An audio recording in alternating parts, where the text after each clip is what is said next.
కరించుకుంటూ కేంద్ర సంస్థల దగ్గరనే మేనేజ్ చేస్తుంటే సుప్రీంకోర్టు పట్టుకుంది ఏంద్రా ఇదని ఆ అధికారిని తీసి పక్కన పెట్టింది. అతను ఆ బృందంలోనే ఉండకూడదని చెప్పింది. అవినాష్కి బెయిల్ ఇచ్చింది. అరెస్ట్ చెయ్యొద్దని చెప్తే ఒకవేళ మీరు అరెస్ట్ చేయాలనుకుంటే అక్కడే బెయిల్ ఇచ్చేయండి అని సిబిఐని ఆదేశించిన తొలి కేసు ఆంధ్రాకి సంబంధించి.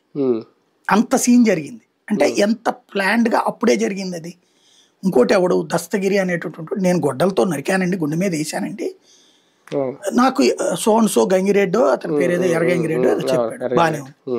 కేసు అట్నుంచి కాకుండా దాన్ని తీసుకొచ్చి వెనకాల మొదట్లో నాకు తెలియదండి ఎవరు చెప్పారు, ఆ తర్వాత అనుకుంటున్నారంటండి నేను విన్నానండి, ఆ తర్వాత లేదండి జగనే చేయించేశాడని, ఇవన్నీ అతను ఏది ముందు రిమాండ్ రిపోర్ట్లో చెప్పాల, ఆ తర్వాత అప్రూవర్ అని నాకు చెప్పిన రిపోర్ట్ ఏ బేసిస్ మీద అక్కడే ఒక అనెథికల్ ప్రాక్టీసెస్ బిగినైంది. కేసు టర్న్ ఓవర్ ఇదే ఎక్కడో ఎందుకు మీకు అంటే పబ్లిక్ని ఎంత వేరు వేదవల్ని చేయొచ్చు.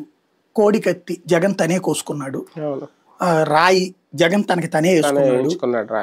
వివేకానంద రెడ్డి అతని అదృష్టం వల్ల ఏంటంటే ఆ రోజున పులివెందుల్లో లేకపోవడం, ఆ రోజున జగన్ పులివెందుల్లో ఉండుంటే గనక గొడ్డలతో నరికేసి కడిగేసి భారతి తుడిచిచ్చింది, ఆ తర్వాత ఇంట్లో పడుకున్నాడు అని కూడా ఇచ్చేవాడు రిపోర్ట్లు.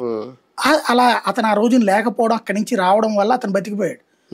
ఆ తర్వాత చూస్తే లేదు జగన్ అతను ఏది ఆ ఫోటోలు వీడియోలు కూడా ఏం మీమ్స్ చేశారు, చేతిలో గొడ్డలు పట్టుకున్నటువంటి అంటే అతనే చంపాడు. ఎందుకు చంపుతాడయ్యా, అతను వివేకానంద రెడ్డికి టికెట్ ఇస్తే వద్దన్నాడు. అసలు ఇచ్చినోడే జగన్మోహన్ రెడ్డి, ఇచ్చేవాడే జగన్మోహన్ రెడ్డి అయితే అతనే